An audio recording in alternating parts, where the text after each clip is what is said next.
दोस्तों 68,500 शिक्षक भर्ती में डबल बेंच के 27,713 पदों पर भर्ती के आदेश को सुप्रीम कोर्ट में चैलेंज किया जा चुका है। आप लोग स्क्रीन पर देख पा रहे होंगे, Shivam Tiwari versus state of UP. तो सब कुछ हम लोग डिटेल में जानने वाले हैं। आप सभी बने रहिएगा वीडियो के लास्ट तक बिना स्किप किए। दोस्तों नए चैनल पर सब्सक्राइब कर लीजिएगा, बेल आइकन को प्रेस कर लीजिएगा ताकि इसी तरह की ऑथेंटिक अपडेट आप तक टाइम पर पहुंचती रहे। दोस्तों ये फाइल आप लोग देख पा रहे होंगे, जो है फाइल नंबर, केस नंबर, यहाँ पे पिटिशनर जो है, इसको मैं बता दूं दोस्तों, जो आपकी 68,500 शिक्षक भर्ती थी, 68,500, इसमें जो कोर्ट का जजमेंट आया था 27,713 पदों पर जो रिक्त पद थे उनको भरने की बात की गई थी। 2 महीने के अंदर इसको कंप्लीट करने की बात की गई थी। वही जो इसमें जो 68,500 वाले जो कैंडिडेट थे जो इसमें क्वालिफाई नहीं कर पाए थे, उनको यहाँ पे एज रिलैक्सेशन की भी बात की गई है कि उनको एज रिलैक्सेशन दिया जाए। साथ ही दोस्तों इतनी तेज़ी से भर्ती, यानी 2 महीने के अंदर इसे भरने की बात की गई, तो जो चीज़ें चल रही थी जिस हिसाब से वो उसी टाइम कन्फर्म हो गया था कि ये हाई कोर्ट का आर्डर है, अब सुप्रीम कोर्ट में तो इसे जाना ही जाना है। तो आप देख भी सकते हैं पिटिशनर्स जो हैं वो शिवम तिवारी हैं, महेंद्र प्रसाद हैं, सौरभ प्रताप सिंह हैं, मोहम्मद आरिफ शेख हैं, वहीं रमेश चंद्र यादव हैं। रिस्पोंडेंट को देखें दोस्तों, यहाँ पे state of UP, director state council for education research and training, Uttar Pradesh basic education board, वहीं examination regulatory authority. Petitioner advocate को देखें तो दोस्तों यहाँ पे शंतानु कृष्णा है।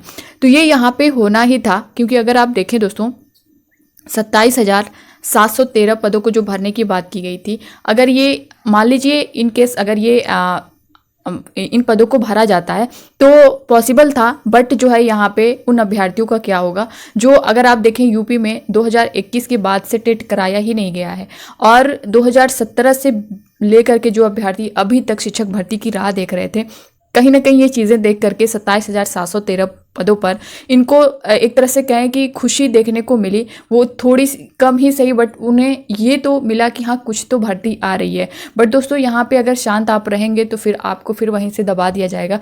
आपके पास अच्छा मौका है, जैसा कि 5 सितंबर को महाधरना भी है। आप यहाँ पे ज़्यादा से ज़्यादा लोग सम्मिलित हो, यहाँ पे देख भी सकते हैं। महाधरना 5 सितंबर, स्थान शिक्षा सेवा चयन आयोग प्रयागराज, मुद्दा नई प्राथमिक शिक्षक भर्ती, सभी साथी अधिक संख्या में शेयर और समय पर धरना स्थल पर पहुंचे। तो आप जितना भी पॉसिबल हो दोस्तों यहाँ पे पहुंचने की कोशिश करें। नए शिक्षा सेवा चयन आयोग, जैसा कि इसको देखें, अगर अभी जितना प्रोसेस था इसको लेकर के कि अभी इसके अध्यक्ष ही नहीं है, बट अब जो है कृतिका पांडे जी को जो है इसका अध्यक्ष बनाया गया है। तो कल जो है इनको यहाँ पे अध्यक्ष बना दिया गया है।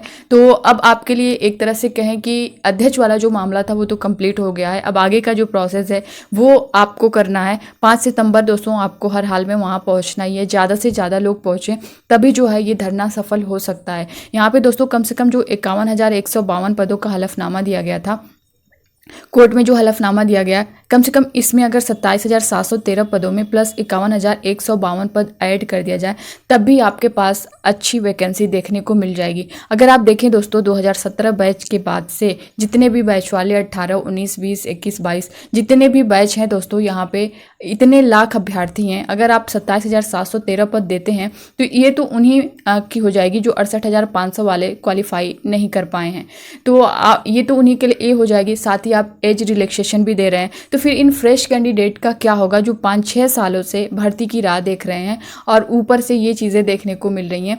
तो ये मामला कोर्ट में जाना ही था दोस्तों, क्योंकि टेट भी तो इनको करवाना पड़ेगा, क्योंकि जो अभ्यर्थी 2021 में क्वालिफाई किए उसके बाद बैच वाले जितने कैंडिडेट हैं उनका भी टेट क्वालिफाई नहीं है, तो उनको तो जाना ही जाना था। तो अगर ये टेट करवाते हैं तो फिर दोस्तों आपकी जो ये सुपर टेट की वैकेंसी है ये और आगे जाने वाली है। जैसा कि 2 मंथ में इसे कंप्लीट करने को बोला गया था, और कोर्ट ने ये भी बोला था कि अगर जो है राज्य सरकार को इस पर कोई ऑब्जेक्शन है तो वो समाचार पत्र के माध्यम से जो है वो प्रकाशित कर सकते हैं। बट अभी जो है गवर्नमेंट ने इस पर कुछ बोला नहीं है, कुछ कहा गया नहीं है। तो यहाँ पर सुप्रीम कोर्ट का जो डिसीज़न आता है अब उसको देखना है, उसके बाद ही दोस्तों ये चीज़ें आपकी क्लियर होंगी, क्योंकि इन्होंने 2 मंथ का तो टाइम दे दिया, बट अभी जो हमारी यूपी की गवर्नमेंट है इसने इसको लेकर के बेसिक पर कोई इस भर्ती को लेकर के कोई बात नहीं किया है। बट जो है अब सुप्रीम कोर्ट में गया है, तो अब सुप्रीम कोर्ट का जो डिसीजन होता है उसके बाद ही जो है आपको ये सारी चीज़ें क्लियर देखने को मिलेंगी। अब यहाँ पे उन अभ्यर्थियों का है कि हम क्या करें क्या ना करें। तो दोस्तों फिलहाल आप लोग अपनी पढ़ाई को कंटिन्यू रखिए, क्योंकि कभी भी कुछ भी हो सकता है। जब वहाँ तक पहुँचा है तो यूपी टेट का आपका पूरा चांस है कि पहले यूपी टेट कराया जाएगा, उसके बाद ही कहीं आपको सुपर टेट देखने को मिलेगा। और ये भर्ती दोस्तों 27,000 आपकी आती है, तो फिर जो है आप यहाँ पे फिर आपको वेट करना ही पड़ेगा, लटकना ही पड़ेगा, वरना फिर आप 5 सितंबर को है महाधरना जो है उसमें पहुँचें और ज़्यादा से ज़्यादा अपना जो है सपोर्ट करें। और भीड़ अगर ज़्यादा होगी तभी यहाँ पे कुछ होने वाला है। जिस तरह से नए शिक्षा सेवा चयन आयोग का जो अध्यक्ष हैं वो नियुक्त हो चुके हैं, तो उन तक ये सारी चीज़ें ये बातें पहुँचनी चाहिए। अगर आप देखेंगे दोस्तों, इससे पहले जो धरना हुआ था जुलाई में, उसमें आप देखेंगे तो सचिव जी ने बाहर निकलकर उन अभ्यर्थियों से, डीएलएड के जो अभ्यर्थी थे उनसे कहा था कि 15 अगस्त तक जो है हम कैलेंडर जारी करेंगे और उसमें उसके बाद आपको नहीं आना पड़ेगा। बट दोस्तों इन्होंने जो कहा उस पर उन्होंने कोई भी अभी तक कुछ भी नहीं बोला गया इनकी तरफ से, और ना ही कैलेंडर जारी हुआ। कैलेंडर भी कैसे जारी होगा, क्योंकि जो नए शिक्षा सेवा चयन आयोग इनके अध्यक्ष ही नहीं थे। बट अब जो है अध्यक्ष की भी नियुक्त हो चुकी है, तो आप लोग यहाँ पे ज़्यादा से ज़्यादा मात्रा में जितना हो सके दोस्तों यहाँ पे 5 सितंबर नए शिक्षा सेवा चयन आयोग, जो कि मैंने बताया भी है, यहाँ पे देख सकते हैं,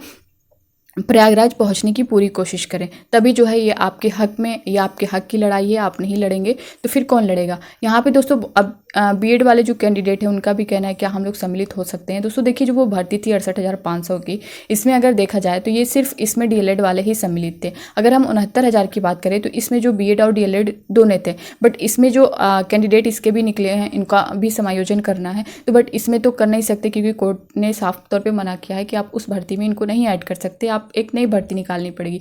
तो अगर ये नई भर्ती देंगे तभी जो है कुछ होने वाला है यहाँ पे। और बीएड वालों को तो जैसा कि आपको पता ही है कि बीएड वालों को अब पीआरटी में शामिल नहीं किया जाएगा। अब 69,000 वाले जो बीएड वाले हैं वो शायद कोर्ट जा सकते हैं इसको लेकर के, बट यहाँ पे 68,000 वाले जो है ये पूरी तरह से सेफ है। बीएड यहाँ पे नहीं रहेंगे, यहाँ पे डीएलएड वाले ही रहेंगे। 69,000 वाले में अगर फिर से कुछ चीज़ें चलती हैं इधर उधर, तो फिर वो बीएड वाले कैंडिडेट जो वहाँ से निकले हुए हैं वो वहाँ पे कोर्ट जाने वाले हैं।